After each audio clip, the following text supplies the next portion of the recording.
Donc, bonjour à toutes et à tous. Donc, je travaille effectivement au ministère de la Santé, au bureau de la qualité des eaux. Et donc, je suis, comme le disait monsieur, chargée des dossiers protection de la ressource et réutilisation des eaux non potables, donc notamment les eaux usées traitées. Mais on a d'autres types d'eau aussi, hein, notamment les eaux de pluie et les eaux grises qui sont également en réflexion. Donc, on va vous présenter aujourd'hui à deux voix avec mon collègue Ludovico Duroy le contexte réglementaire de la REUT en France. On va essayer de faire extrêmement synthétique. L'objectif étant de vous faire une présentation à la fois sur, sur l'existant, mais également sur les réflexions qui sont en cours, puisqu'on a un certain nombre de réflexions en cours, comme le disait monsieur Roy, et donc des choses qui devraient notamment sortir assez rapidement. Tout d'abord, très rapidement, la REUT, il y a de nombreux types d'enjeux, notamment des enjeux sanitaires. Pourquoi des enjeux sanitaires? Parce qu'on a des usages type irrigation de culture et espaces verts qui peuvent être au contact avec le public. Et donc des eaux qui sont potentiellement contaminées, puisqu'on parle quand même d'eau usée, malgré le fait qu'elle soit traitée, mais on est quand même à l'origine sur des eaux usées, et notamment des contaminations d'ordre microbiologique, avec donc des bactéries, des virus, des parasites qui peuvent être dans ces eaux, et donc des risques potentiels à prendre en compte.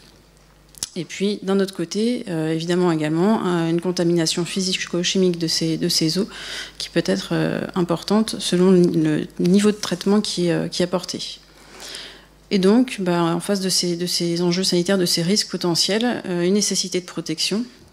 Alors, à la fois protection des travailleurs, puisqu'on a quand même toute une partie du monde agricole qui peut être exposée à ces eaux, mais également les travailleurs de type employés municipaux, les employés dans les golfs, etc. etc. Nécessité de protection des consommateurs, puisqu'on est sur potentiellement l'irrigation de produits qui sont ensuite consommés, donc protection de ces consommateurs finaux. Protection également du public, puisqu'on parle aussi d'arrosage d'espaces verts, de forêts. Et puis protection des riverains potentiellement qui peuvent être proches des zones irriguées. Sur les aspects environnementaux, je vais passer la parole à mon collègue. Du coup, concernant donc les enjeux environnementaux, pour les ministères, la réduction des eaux usées traitées doit être une solution locale à un problème donc, de quantité ou de qualité, d'ailleurs, sur la ressource en eau. Donc, par exemple, lorsqu'on a une station d'épuration qui émet des rejets dans une zone sensible, bien alors là, il devient pertinent peut-être de faire de la réduction des eaux usées traitées. De même qu'en zone littorale, on a des tensions sur la ressource en eau.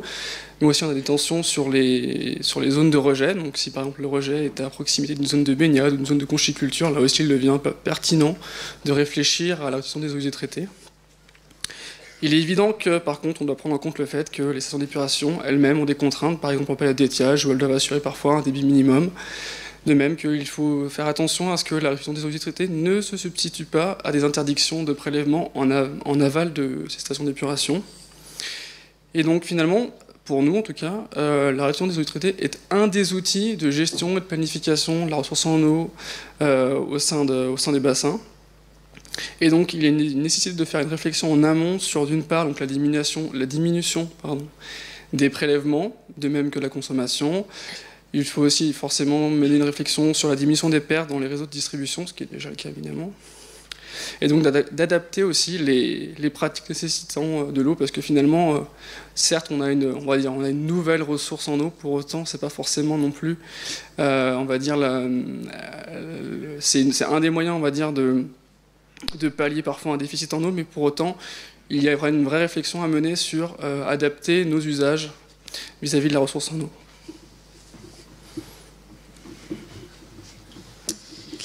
Très rapidement, un petit point sur les contextes à la fois international et national.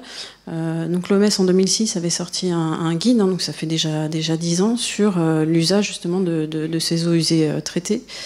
Au niveau européen, pour l'instant, on n'a pas de cadre formalisé, mais un certain nombre de réflexions qui sont en cours avec des groupes de travail qui réfléchissent à la question et des évolutions potentielles à venir dans les mois ou années à venir.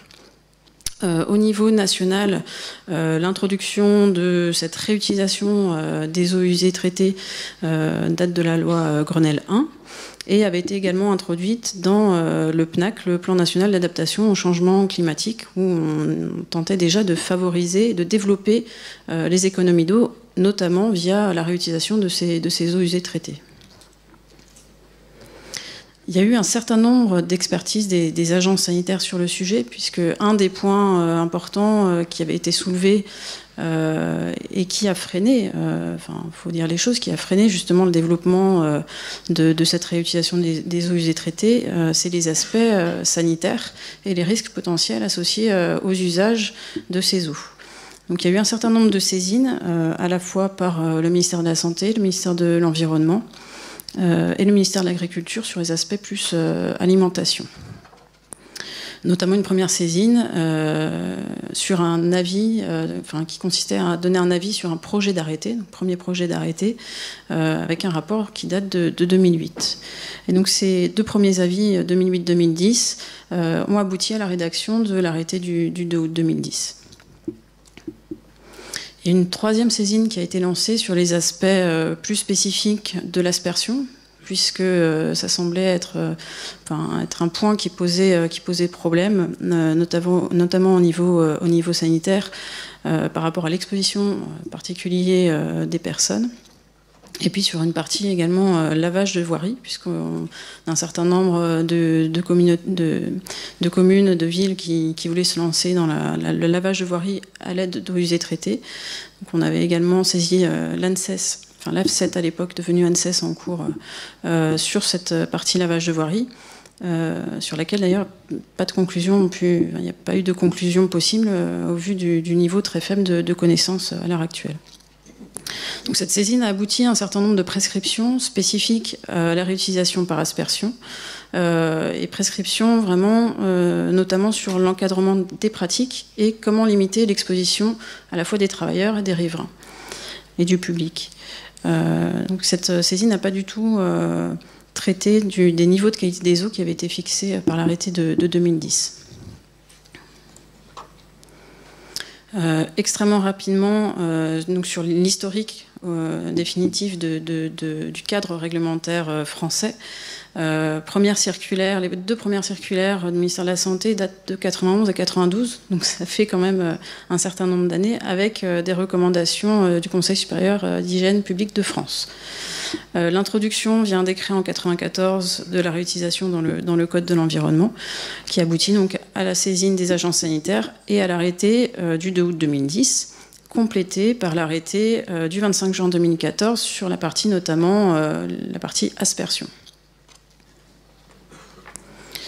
Donc pour vous présenter vraiment rapidement, et puis après on passera aux réflexions, et pour vous présenter la réglementation qui est actuellement en vigueur, que je pense vous connaissez tous. Quels sont les grands principes de cette réglementation?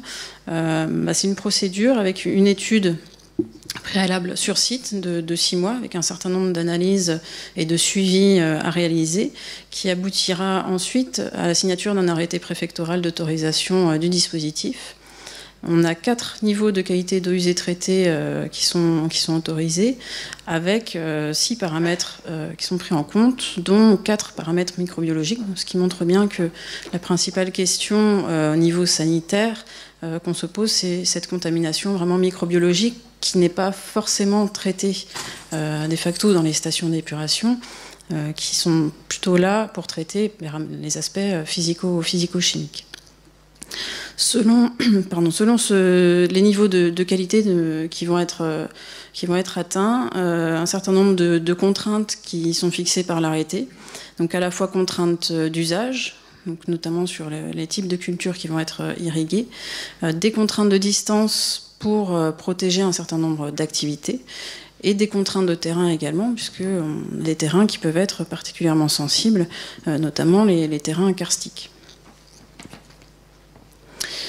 On a une surveillance de ces dispositifs à mettre en place. Alors à la fois surveillance sur les eaux usées traitées, et puis sur les eaux usées brutes et traitées, sur les boues et sur les sols, avec pour les eaux à la fois un suivi périodique, donc au moment de la constitution du dossier, et puis ensuite, une fois que l'arrêté préfectoral a été signé, un suivi également à réaliser pour vérifier en fait que la station atteint toujours le niveau de traitement qui est attendu et que les niveaux de qualité sont réellement atteints. Et puis en parallèle, un suivi en routine pendant la période d'irrigation avec des analyses à réaliser selon le niveau de qualité à des pas de temps donnés, donc soit toutes les semaines, tous les 15 jours ou tous les mois, donc, sur les paramètres que je vous ai décrits auparavant. Pour les boues, la surveillance est à mettre en place uniquement s'il n'y a pas de plan d'épandage agricole qui est mis en place par ailleurs. Et porte, enfin, la fréquence qui est fixée, donc est fixée en fonction du type de traitement, notamment si on a un traitement par lagunage, cette fréquence peut être, est plus élevée. Et enfin, pour les sols, qui est un des éléments d'ailleurs qui peut poser souci, parce que c'est des analyses extrêmement complexes à mettre en place. Pour les sols, donc c'est tous les 10 ans pour vérifier que le sol joue toujours son rôle épurateur et vérifier qu'on n'a pas d'accumulation, notamment des éléments traces métalliques dans le sol qui pourraient polluer.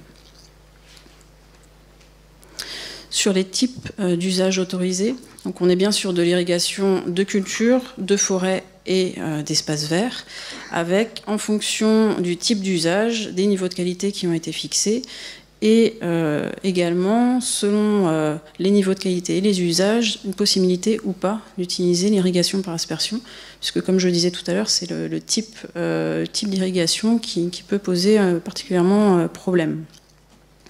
Avec également des contraintes pour les espaces verts, puisqu'on a du public, contrairement aux cultures, on a du public qui peut être potentiellement exposé, avec une irrigation qui doit se faire en dehors des heures d'ouverture. Donc je passe rapidement sur ce tableau, hein, je pense que vous le connaissez.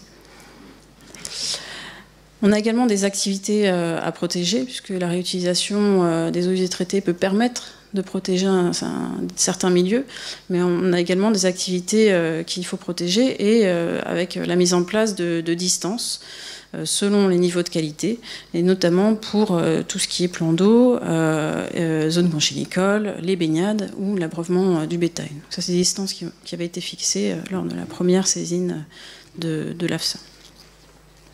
Et puis une interdiction de réutiliser les eaux usées traitées dans les périmètres de protection rapprochés des captages d'eau potable pour éviter tout risque de pollution de ces captages.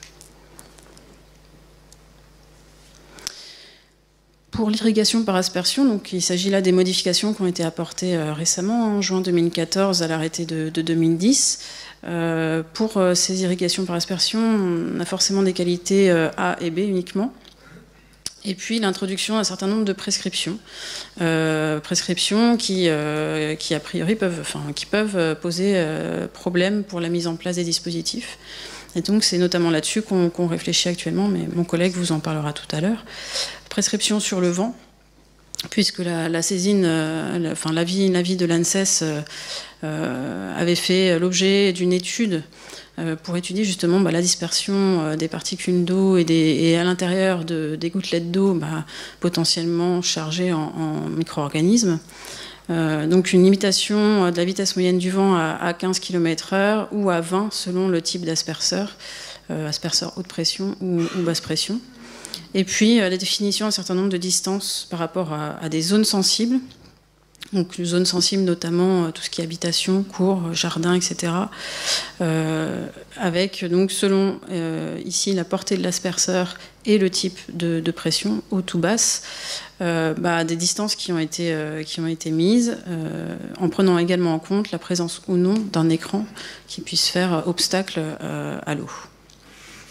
Concernant les espaces verts, donc comme je le disais tout à l'heure, des contraintes temporelles d'accès, et puis l'obligation d'ajouter des éléments d'information au niveau des zones irriguées. Pour finir, donc sur l'application de cette réglementation, on a une instruction qui a été signé par les 3 ministères, donc qui devrait paraître dans les prochains jours, et qui apporte un certain nombre de précisions sur les prescriptions de l'arrêté, notamment l'instruction et le contrôle qui sont confiés cette fois clairement, parce que c'était pas clairement défini, qui sont confiés clairement au DDT, mais avec l'appui des agences régionales de santé, puisqu'il y a quand même tout un volet sanitaire dans ces dossiers.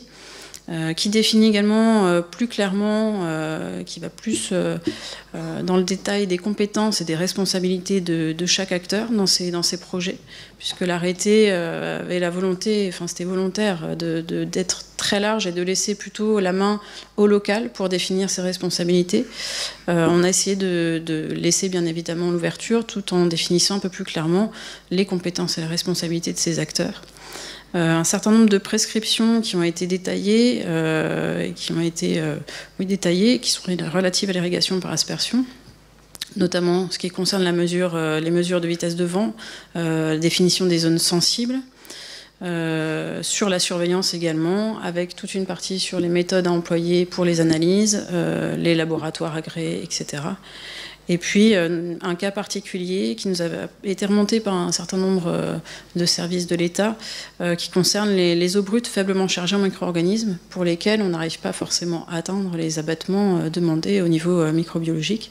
Donc, un certain nombre de choses aussi là-dessus pour essayer de résoudre les cas qui nous ont été remontés.